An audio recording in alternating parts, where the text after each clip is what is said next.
Okay, so I'm sorry. I think I ran out of time on the video before I got to do what I wanted to do. So make sure you understand that it's asked us to solve each quadratic equation by factoring.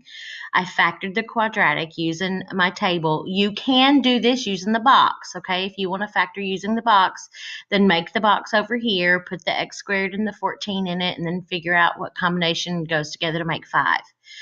Okay, so however you learned how to factor, that's what you need to do. Take each one of those factors, set it equal to 0 using the zero product property, and then solve each one of those little individual things. Now, what I did do was run over here to Desmos, and I put the equation right here on Desmos, and you can see that we found that the x-intercept right there is -2, that x-intercept right there is at 7, and you can see that the two solutions that we got, -2 and 7, right there, are supported by using the graph, okay? So let's do another one, and I'm going to move this out of the way. Let's do another one, and then we'll check it on Desmos, and then I'm going to leave you to do this one. I'll give you a few hints, okay? And then if that's the case, then we will probably, I will probably just leave you an assignment to do these problems right here and these problems right here. Again, remember you will only do these problems, numbers 13 through 23. That will be your assignment unless Professor Meeks comes and supplies you with a different assignment. Okay, so I'm going to make this clear. Your assignment is going to be number on page 458, numbers 13 through 23, unless Professor Meeks tells you otherwise. Okay, so let me go back now to the two examples that I was going to work. The two examples are this one right here. I'm going to work this one, and then we're going to check it on the computer, on the calculator, and then we'll go from there. Okay. So I need, again, to factor this problem. Now see, this one's different than these two. Why? Because this is a trinomial equal to 0. This one is equal to 0, but it's not a trinomial. So that means we won't have two sets of parentheses. We're just going to have one set of parentheses with the GCF pulled out right here. Okay, so then we'll use the zero product property with this factor, the GCF, and this factor right here. This one is a little bit different because it's a binomial, but it's equal to 18. So what you're going to have to do here is make it equal to 0, because you can't do anything with a quadratic solve-wise if it's not equal to 0. So we subtract 18 from both sides. Okay, be careful on that one, because when you subtract 18 from both sides, that does not subtract from the 3. Why? That 3 is attached to an x. This 18 doesn't have an x. So all you're doing is really just moving the 18 to the other side of the equal sign, and when you do, it changes signs. So now we have a problem that is just like the other one. A trinomial that's now set equal to 0, because positive 18, negative 18 add together give you 0. Anytime you have a trinomial that you're trying to factor, then you're working with two sets of parentheses. Okay, it's still equal to 0.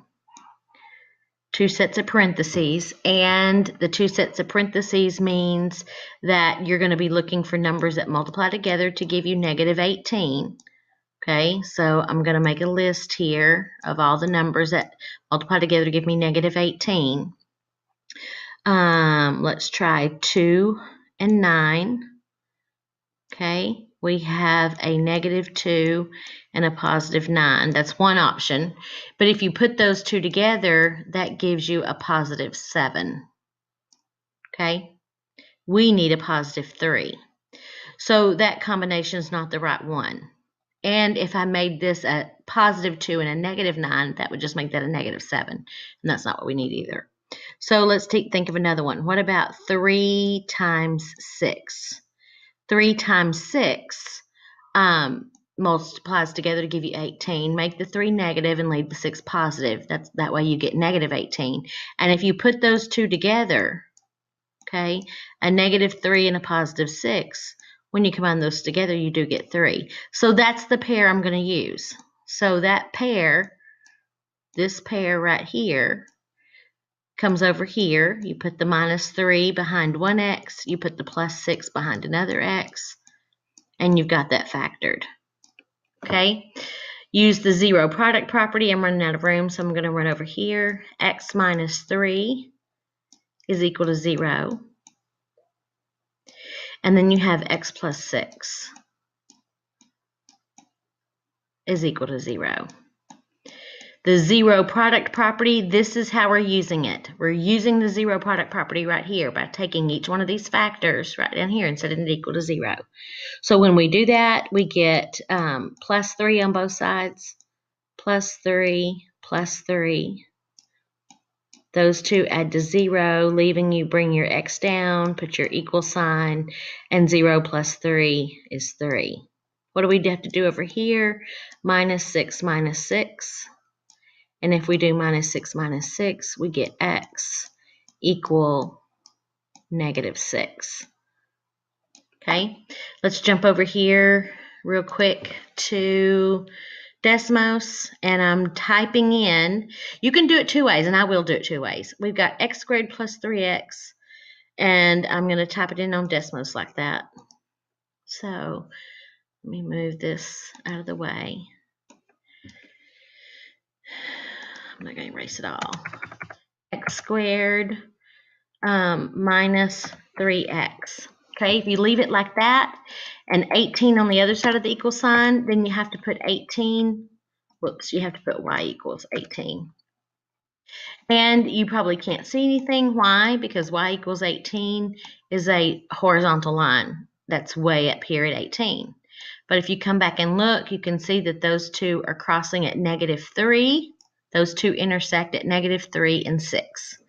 And I hope that you're thinking, well, wait a minute, Miss Burkett, you said that it was going to cross the x-axis at 3 and -6.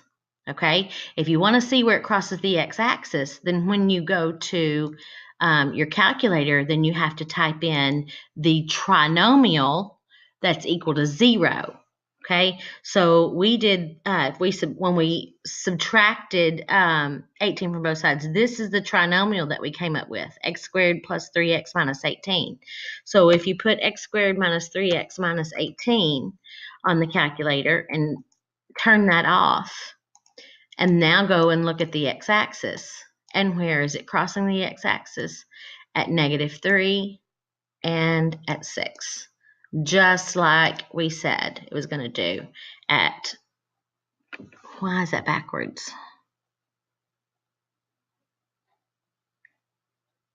What did I do wrong? Oh, I have -3 right here. You guys let me put the wrong thing. +3. Okay, so now that I have the correct equation, x squared plus 3x minus 18, now that I have the correct equation on there, you can see that it is crossing at 3 and at -6, just like we said it was going to do right here at 3 and -6. And now that I've got the right equation in, I did that backwards. You can go back and take that off, turn that on, and instead of finding where, because remember, if this is not set equal to 0, if it's not set equal to 0, then you're not finding where it crosses the x-axis, you're finding where it equals 18. So you'd have to move it way up here and find out where it equals 18, and that equals 18 at 3 and at -6. Okay, so again, you can type it in exactly the way they gave it to you, which is x squared plus 3x. Uh-oh, I'm about to lose this. X squared plus 3x is equal to 18, or you can type it in what it's equal to 0. X squared plus 3x minus 18. And you can either look where it crosses the 18 or where it crosses the x-axis. Okay, crosses the x-axis. Okay, I'm done for right now.